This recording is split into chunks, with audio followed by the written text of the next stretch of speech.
ngi nuyu Mouhamed Alimou Ba jàngalekat nga ci université Cheikh Anta Diop bu Ndakaaru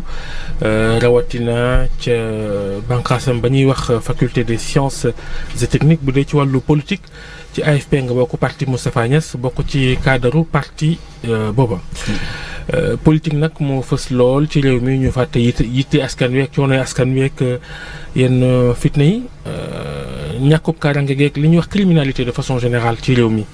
loolu ñuy njëkkee ak yi fi xew fan yii yëpp ñu koy dégg lan moo war a doon saafara si ci sa gis-gis. waaw di la nuyu Babacar ak say auditeurs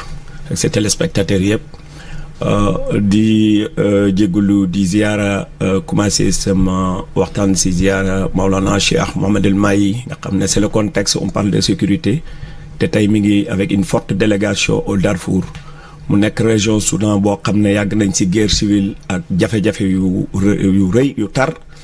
mu tax benn délégation teew fa nag pour def appel à la paix ak li ñu boole mu nekk loo xam ne ñu ngi koy rafetlu di ko ziare di ko si ñaanal ndam. gannaaw loolu li nga wax tey Sénégal yëpp dañ di benn donc lu yëf yi riir dañ dëkk nekk ci république boo xam ne dafa am ay loi ak règlement ñu bokk ay valeur bokk loo xam ne nii tey jëm-jëm la xëccoo nag dafay am ci dëkk parce que dañoo tëddee lenn mooy ay élection la ñu war a jëm te askan wi ñooy dénkaane donc man damaa jàpp ne bu boobaa li nga xam ne moom lañu li fi ñu jëm mooy delloo baat bi askan wi pour askan wi tànn ñi nga xam ne war nañ leen a tànn teg leen fi ñu leen teg pour ñu leen di défendre te loolu bu ñu leen di défendre li ñu wax yépp ci lay jëm wàllu sécurité bi luy taxaw la ñi ngi jëm ci nawet bi lu ñu war a jublu la suuf yi sonn nañ semence. sécurité thème sécurité bokkul ci kàddu yu politicien Sénégal xëccoo troisième mandat puusal ma toog rek la ñuy dégg ci làmmiñu politiciens yi. sécurité dafa am ñu ko dénk dafa nekk loo xam ne suñu yitte lay war a nekk. parce que sécurité mooy indi jàmm nit ñi dañ leen a war a aar seen liggéey bérébu liggéey aar seen dëkk aar seen yoon lépp dafa war a nekk loo xam ne tey mooy yittey politicien ba nga xam ne ni ay yitteem nekkul préoccupation population yi nekkul di def politique si leneen nga nekk. solo yow yéen a ngi ci nguur gi suma juumul solo yow lan lañ war a def pour wàññi au moins sentiment d'insécurité bi nekk ci Dakar. d'abord l'emploi des jeunes mënuñoo bàyyi ay xale yoo xam ne nii tey war nañoo mën a jóg di yeewoo foo xam ne mu amuñu lu lekk di xool seen waajur ñi nekk ci ay jafe-jafe ñiy taxaw ñiy jàng am ay diplôme di taxawaalu loolu yëpp dafay nekk loo xam ne dana xiir nit ñi ci sécurité li nga xam ne aussi moom lañ leen di wan di leen koy jàngal di nekk loo xam ne mooy changement de mentalité ñu doxal ko dëkk bi dafa am ay valeurs ñu tiital loolu. En termes de propositions concrètes qu'est-ce qu'il faut faire? Mais en réalité c'est ce dont je vous parle d'ailleurs le changement de mentalité jël xale yi nga xam ne yeewoo nañ am liggéey ñu jox leen liggéey ñu liggéey ñi nga xam ne ñoo ayoo sécurité boobu ñu recruter lu doy si wàllu mënuñ kenn ku nekk ñu tegal la koo xam ne nii da lay garder mais quand même ñu mettre leen dans des dispositions pour un maillage du territoire et des secteurs yi nga xam ne yenn insécurité dafa am mais tey sécurité mën naa am ci benn banlieue tu am au fini au moins wala du am au cœur de Dakar te Sénégal yëpp sont des citoyens on doit faire de telle sorte que outiller les agents de sécurité ba nga xam ne danañ mën a aar réew mi fépp fu ñu mën di toll te loolu dafa nekk question d'actualité parce que sous région bi ci boppam on a vu les menaces te nous avons des frontières poreuses aujourd'hui war nañoo yee askan wi ba nga xam ne lépp luñ gis luy suspect rek ñu oote waxtaan te ñu tëral waxtaan yi ci loolu ñu teg loo xam ne nii tey képp ko gis loo xam ne suspect la rek ñu mën koo dénoncer. parce que heure bi ñu toll yéen a ngi ci nguur gi sa njiit Moustapha Niasse suma juumul yéen a ngi ci assemblée nationale bi mooy président assemblée nationale en termes de législation est-ce que dañoo war a durcir répression criminalité bi am na ñoo xamante dañoo war a indiwaat peine de mort bi yow lan nga ciy wax. waaw maa ngi nuyu le président Moustapha Niasse bu baax di ko delloo njukkal aussi comme. parti bi yëpp niñ ko def ndaxte tey waroon naa mën a bàyyi bu yàgg waaye bu fi nekk ba léegi askan wee tax waaye si proposition yoo xam ne nii concrètes qui viennent de nous non en matière de législation moi je me dis que li nga xam ne war nañ koo taxawee mooy li ma la wax sànq li ma la wax léegi mooy Sénégal gi dañoo war a demee si neneen kenn ku nekk xam ne sécurité yow da nga see bokk. parce que si on n'implique pas les populations foog ne sécurité dafa nekk à part population bi dafa nekk à part ñi defee jafe-jafe yi ak di jànkuwanteeg loo xam ne lu tar la loolu source de sécurité la sécurité lépp loo xam ne nii tey te it li nga wax am na lépp loo xam pour une question peine de mort ou pas je sais pas pour l'instant parce que comme on le dit am na lu ñu boole woon bu yàggut on nous traite d'état islamique mais on l'est pas nous avons une république avec une constitution boo xam ne moom la ñu respecté mais li nga xam ne tey war na nekk ay mesures dissuasives nga xam ne ku def ñaawteef danañ ko wan loo xam ne nii keneen du ko def loolu ba mu war nañ see taxaw ñu saytu ko nu ñu koy doxalee. sànq yaa ngi tudd xëyi ndaw ñi wax ci waxin woo xam ni waxinu opposant la te moo ne ci parti Moustapha Niasse nga bokk am na ñu jàpp nag ne saw taxawaay jamono yi ci réew mi taxawaayu mer la daanaka nguur gi nga bokk formellement waaye da ngaa contre nguur gi. déedéet man damaa am engagement boo xam ne damaa engagé pour ma société. dama élection yee weesu ci yeneen i liste nga bokk yu wuuteeg yu Benno Bokk Yaakaar. loolu li ko waral Babacar mooy man damaa bokk Benno Bokk Yaakaar boo xoolee ci archive yi da nga gis ne entre les deux tours bi ñuy créer Benno Bokk Yaakaar man maa nekkoon seen mandataire au niveau de la commune de Taïba Niassène en 2012 man lañ investi woon premier suppléant sur la liste Benno Bokk Yaakaar donc en 2014 2022 bi mu jotee xaaroon naa am pour ñu jox ma récépissé bi parce que là où je suis man sama parti prenante la Benno Bokk Yaakaar ma bokk Benno Bokk Yaakaar nekk mandataire am donc dama jàppoon ne man la ñuy jox récépissé Benno Bokk Yaakaar comme amut ay critères yoo xam ne tegal nañ ma ko yoo xam ne war nañ ne lii moo tax joxuñu la ko loolu moom dama see addu te du adduy mer adduy lan mooy critères yi ñu jël récépissé boo xam ne man lañ ko waroon a jox ñu jox ko keneen man demuma ci liste damaa xaar ba nga xam ne joxe nañ récépissé bi te joxuñ ñu ko ñu soog a dem uti nu ñuy defee nu ñuy demee élection parce que giñ ko jox c'est PDS la bokkoon sénateur la woon ci bi fi PDS nekk ko à la veille des élections de 2014 la ñëw dugg ci APR ñu jox ko carte mandataire boo xam ne nii mooy APR mu ñëw jàkkaarloog ñun ñi nga xam ne ñoo doon Benno Bokk Yaakaar comme couleur yi APR ak couleur yi Benno Bokk Yaakaar benn lañ moo tax bi ñuy dem élection 2014 ñu daal di dem jël beneen couleur mais ñun si conseil sortant bi la fay PS la fay RP lépp loo xam ne bennoo la bokkoon ñun suñu liste ñoo leen dugal. ñu nekk mais est-ce que loolu c'est cohérent nga nekk ci biir ba pare en même temps di xëpp kaani ci mbir mi. non xëppuma si kaani ñun wax naa la ñun nekkuñu ñun suñu engagement c'est citoyen man damaa duut koo xam ne nii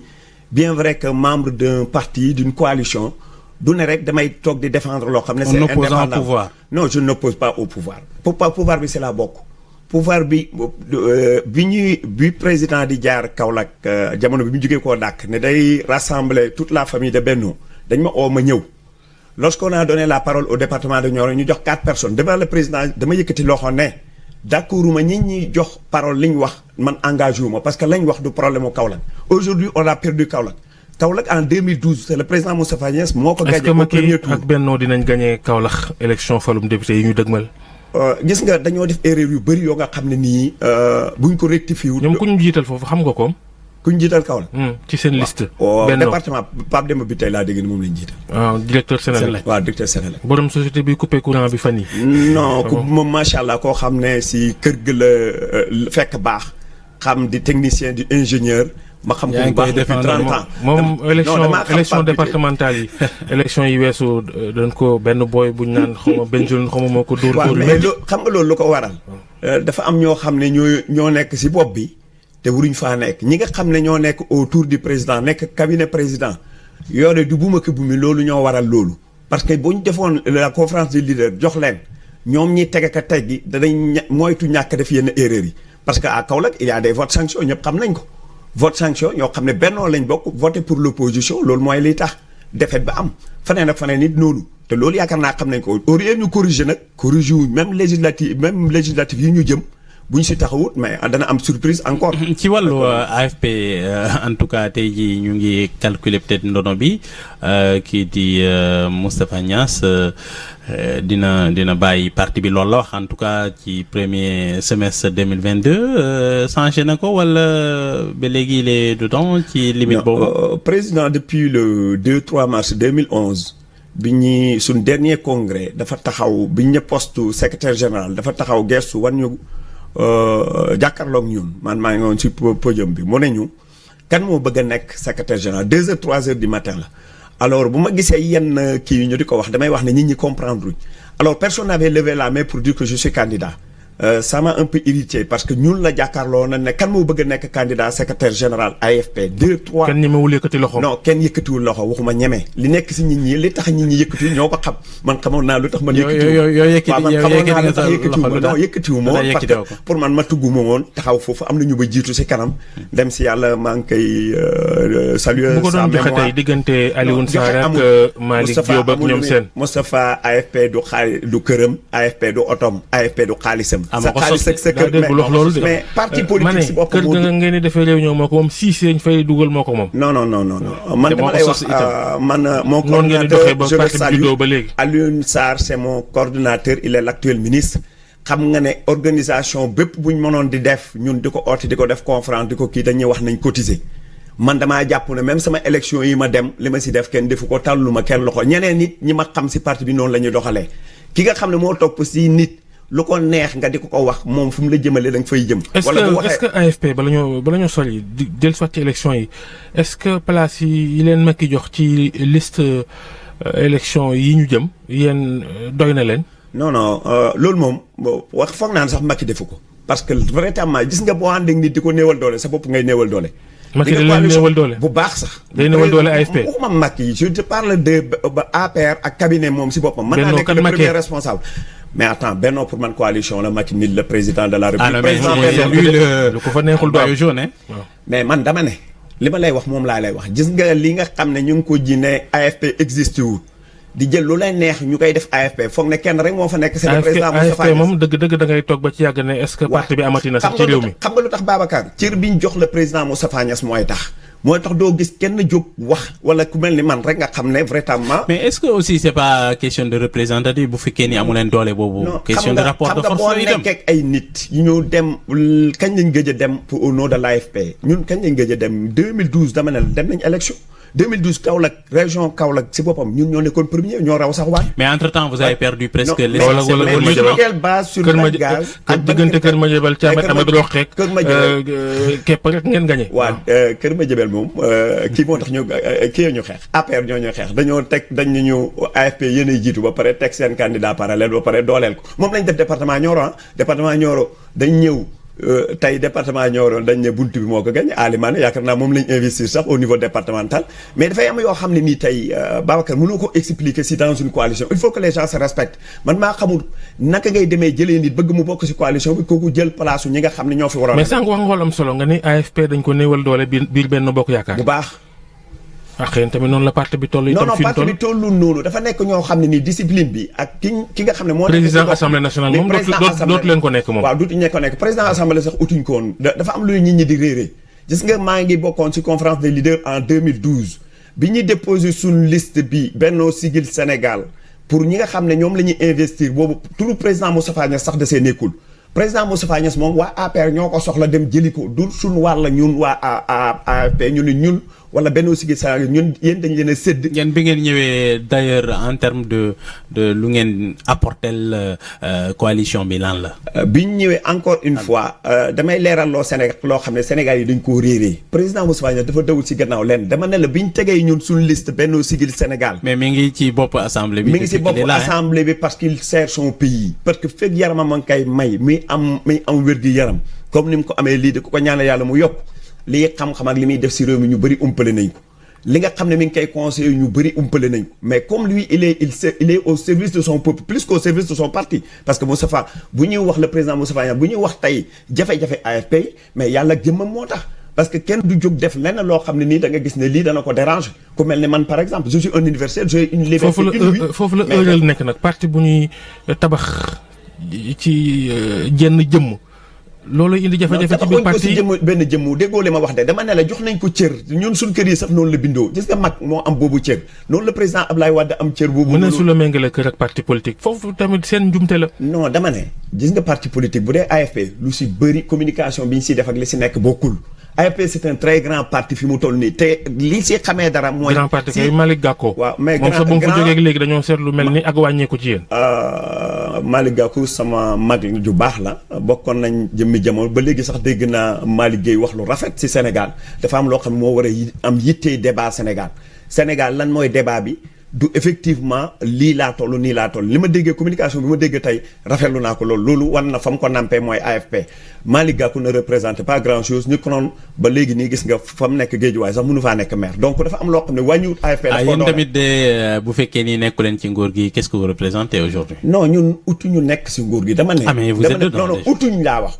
dama ne la li ñu ut mooy léegi 2024 di ngeen ut am déet wala da ngeen bëgg Macky def 3e mandat. xam nga man ñëw ma fi au nom de l'AFP naa koo wax parce que bëgguma tim aussi ñu pare kenn oote na nangam. non yaa ngi bëgg en arrière. non man je suis un universitaire je suis libre. mais dama ne nekkuma fi au nom de l'AFP mais dama la wax ne lépp luy sama xalaat man jàpp naa ne du Macky mooy nekk da ngaa tàmbali jot ay licence ci sa alizé bi. dama ne du Macky mooy nekk candidat 3e mandat jàpp naa ne Macky du ko laaj parce que loolu Sénégal yi soxlu amu ci droit. non waxuma ne am nañ ci droit loolu man defuma droit ñii def droit ñooy wax loolu man li ma xam mooy li mu wax ak lañ tegoon depuis le début ba léegi ak si li ñuy dox moo ne coalition lañ ànd boo xam ne lépp lu koy néewal doole dañ koy moytu te tudd 3e mandat si coalition Benno Bokk Yaakaar da koy néewal doole parce que day tax ñi mer. Benno Bokk Yaakaar kenn sant ne pipe kenn ñu sant yëkkati loxo na doo ko fi def ñëpp a ngi ne ceel rek di ko seetaan gisuma man ku ko te moom daa mel ni Macky fi mu toll ni mi ngi raam di pes. xam nga Sénégal liñ bëgg mooy lu ñëwagul ñu koy campagne 2024 yéen a ko waroon a jamono ñuy taxawaayu 3e mandat la yor yéen a ngi seetaan heure bii ci liggéey lañ war a toll nit du gagné war a def 5 ans nga ne ko yow waxal ci mandat bi. yëf yi war na leer loolu kay constitution bi leeral na ko war na leer waruñu ko leer ak débat du benn leer na nañ moom wax na ne taxaw na wax na ne moom du nekk candidat ñi ànd ak moom. wax jeeg li loi yi wax daa wute moom li mu wax ak li loi wax li mu wax tënkul loi est-ce que ci wàllu loi war naa ko mën a defam déet. xam nga Babacar mes amis juristes sont comme ça chacun sa vérité ñoom les vérités sont relatives dañ lay kii dafay wax dëgg wax la jaf safaanoo kii tamit wax dëgg sa fa wax lu safaanoo kooku xam nga ñun ak suñu référence du benn man nag comme je suis pas expert en cela nit ki li ma ko mën a jàppee mooy wax ji nga xam ne loolu daw res la universitaire nga yow tamit. mais universitaire la je suis un scientifique nañ wax si photovoltaïque ba nga xam ne démb Allemagne ñëw na ko te ñu am problème d'électricité te ñuy jëlee courant bi si jant bi te loolu gën a am solo. pour si li ñuy wax une question avant de partir mooy affaire. 10 secondes déjà mooy affaire liste yi da nga jàpp ni noo gisee déjà parité bi xam nañ ni sonal na liste yu bëri déjà Yewwi xamuñu fu mu jëm yéen tamit Benno Bokk Yaakaar d'une certaine façon am ngeen après les mêmes problèmes lan la ñu war a def ci loolu. non man pour man nañ dem au niveau du conseil constitutionnel. ñu niinal ñaari liste yëpp non lay conseil constitutionnel di def teguñ fii nit ñi pour ñu niinal dañ leen teg pour ñu organiser l'élection damay wax ni toujours mbër yi war nañoo jàng si ñoom bu ñuy def face à face ñaari mbër bu ñu leen tegee dañuy ñaanalante bés bi ku nekk mucc bañ mën a jàkkaarloo dama ne ñii nag tey acteurs yi dañoo war a ñaanalante. mbër itam dañ naan ku juum daanu. waaw ku juum benn noog Yewwi yëpp dañoo war a daanu. mais loolu conseil constitutionnel moo koy wax du yow journaliste bi du man enseignant. waaw kon baax na jërëjëf ñu koy wax. jërëjëf Omar Afsatou Niass jërëjëf Mouhamed Ali Mouba jërëjëf Soxna Naata Mbaye ñu yendu ak jàmm. jërëjëf Babacar Fall Mouhamed Ali Mouba ak équipe bu RFM matin bi yëpp di leen ñaanal ngeen yendu ak jàmm ñu dellu si waat ci ñaareelu pàcc